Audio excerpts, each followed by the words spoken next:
University of Chicago में की गई एक स्टडी के मुताबिक लाहौरियों की लाइफ एक्सपेक्टेंसी 7 साल तक कम हो गई है इस जहरीली आबो हवा की वजह से। ऐसे में एक आम बंदे को तो फार्मर्स ही इस कहानी के विलेंस लगेंगे। आर्टिफिशियल रेन से स्मोक का मसला हल तो हो सकता है, लेकिन ये परमानेंट सोल्यूशन नहीं। अस्सलाम वालेकुम। लाहौर जो मशहूर था अपने वाइब्रेंट कल्चर के लिए, आज जंग लड़ रहा है एक ना दिखने वाले दुश्मन स्मोक से।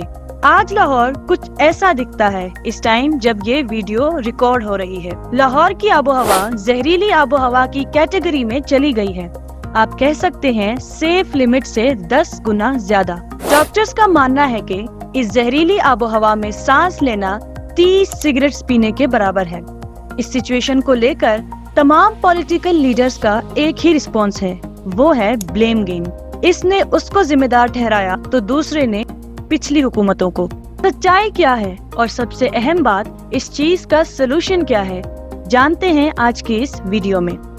AQI, जिसका मतलब है एयर क्वालिटी इंडेक्स, ये हमें बताता है किसी लोकेशन में हवा की क्वालिटी क्या है, और इसे हम तकसीम करते हैं 6 कैटेगरीज में। जितना नंबर ऊपर जाएगा उतनी ही वहाँ की आबो हवा खराब होगी। एक्सपर्ट्स का मानना है अगर ये नंबर 150 से ऊपर जाए तो ये हवा ह्यूमंस के लिए अनफिट तस्वुर की जाएगी। इसका बहुत ही सीरियस इम्पैक्ट पड़ेगा ह्यूमन हेल्थ पर। और क्या आपको पता है कि लाहौर और इसके सराउंडिंग में ये नंबर क्या है? लाहौर में ये नंबर 490 तक गया है, जो कि बहुत ही अलार्मिंग सिचुएशन है। बहुत अहम है हम पहले इस मसले के रूट काज को जानें ताकि हम कोई बेहतर सोल्यूशन दे सकें। इस मसले की जड़ है PM 2.5, जो कि एक पार्टिकुलेट मैटर है। ये पार्टिकल्स इतने छोटे होते हैं कि हमारे ब्लड स्ट्रीम तक में आसानी से चले जाते हैं, यानी रेत के जर्रे से भी छोटा और बाल से भी पतला। इसलिए जब हम सांस लेते हैं तो हवा के साथ हमारे लंग्स में एंटर हो जाते हैं और हमारी हेल्थ को डिस्ट्रॉय कर देते हैं। एक स्टडी के मुताबिक हर साल 70 लाख लोग पोल्यूशन की वजह से इंतकाल कर जाते हैं और पाकिस्तान में सालाना 1,28,000 लोग मारे जाते हैं एयर पोल्यूशन की वजह से। यूनिवर्सिटी ऑफ शिकागो में की गई एक स्टडी के मुताबिक लाहौरियों की लाइफ एक्सपेक्टेंसी 7 साल तक कम हो गई है इस जहरीली आबोहवा की वजह से। इस स्टडी में मजीद ये भी बताया गया कि लाहौर में रहने वाला एक छोटा बच्चा ऐसा है जैसे वो दिन में 30 सिगरेट्स पीता हो। ये तो थे सेहत पर पड़ने वाले असरात। अब समझते हैं पोल्यूशन इकोनॉमी पर कैसे असरअंदाज हो रहा है। एयर पोल्यूशन को साइलेंट इकोनॉमिक बर्डन कहा जाता है। हमारी 30% आबादी 18 से 34 साल के बीच में है, मतलब हमारे ज्यादातर लोग 35 साल से कम एज के हैं। ये लोग यंग हैं, काम कर सकते हैं और मदद कर सकते हैं कंट्री को ग्रो करने में। लेकिन अर्ली एज में ही अगर ये लोग बीमार हो जाएं तो प्रोडक्टिविटी कम होगी और ऑब्वियसली हेल्थ एक्सपेंसेस बढ़ेंगे, और साथ ही साथ पोल्यूशन की वजह से टूरिस्ट का फ्लो कम हो जाएगा। इस तरह टूरिज्म का सेक्टर लॉस में चला जाएगा।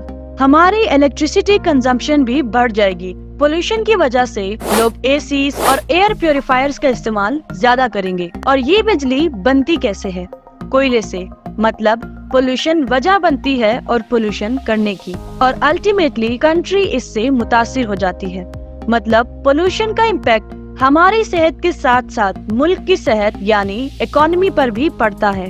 अब समझते हैं कि लाहौर का ये पोल्यूशन आता कहाँ से है। इस चार्ट को देखें, इसमें मुख्तलिफ रीजंस मेंशन किए गए हैं।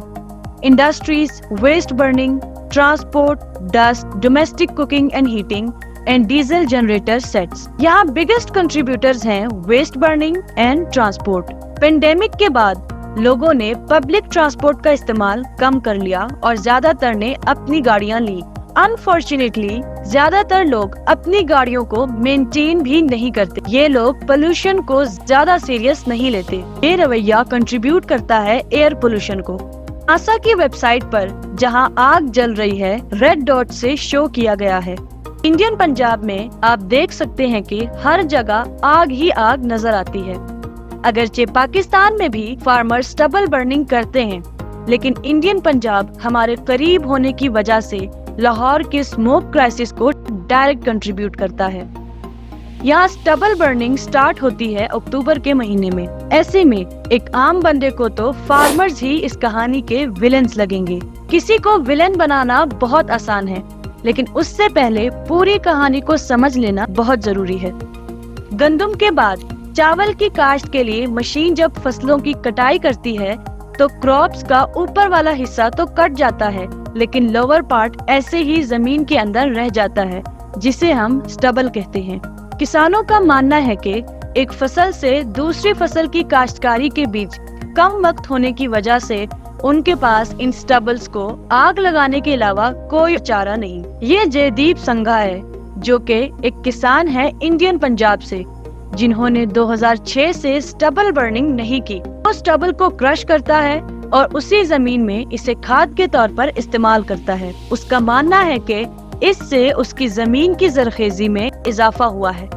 हमारी गवर्नमेंट को भी चाहिए कि ऐसे लोगों को अप्रिशिएट करे ताकि और भी किसान इस तरफ माइल हों। इस वीडियो में हमने जाना कि गलतियां हम सब से हो रही हैं। गवर्नमेंट रिस्पॉन्सिबल है गलत पॉलिसीज बनाने में, किसान जिम्मेदार है स्टबल बर्निंग में, और आबादी का बढ़ना जिम्मेदार है। ये छोटे छोटे मसले मिलकर बड़े प्रॉब्लम्स की वजह बनते हैं, जिसे हम कहते हैं स्नोबॉल इफेक्ट। आर्टिफिशियल रेन से स्मोक का मसला हल तो हो सकता है, लेकिन ये परमानेंट सोल्यूशन नहीं। एयर पोल्यूशन का सेहत और इकोनॉमिकल इम्पैक्ट किसी से ढका छुपा नहीं। हमें स्ट्रिक्ट इमिशन कंट्रोल लॉज को इम्प्लीमेंट करना होगा, इको फ्रेंडली एग्रीकल्चरल मेथड को प्रमोट और स्टबल बर्निंग को डिस्करेज करना होगा फार्मर्स को इंसेंटिव्स देकर। अगर आपको लगता है स्मोक का इशू सिर्फ सर्दियों में होने वाला एक इशू है और कुछ टाइम तक रहता है फिर खत्म हो जाएगा, तो आप गलती पर हैं। स्मोक एयर पोल्यूशन को दिखाने का आईना है जो आम दिनों में होने के बावजूद भी नजर नहीं आता। इसलिए हमें रूट काज को जानकर इस मसले का परमानेंट सोल्यूशन निकालना होगा। आप किस सिटी में रहते हैं और वहाँ का AQI क्या है? कमेंट बॉक्स में जरूर शेयर कीजिए। वीडियो पसंद आई हो तो लाइक, शेयर और सब्सक्राइब करना हरगिज़ ना भूलें। अल्लाह निगहबान।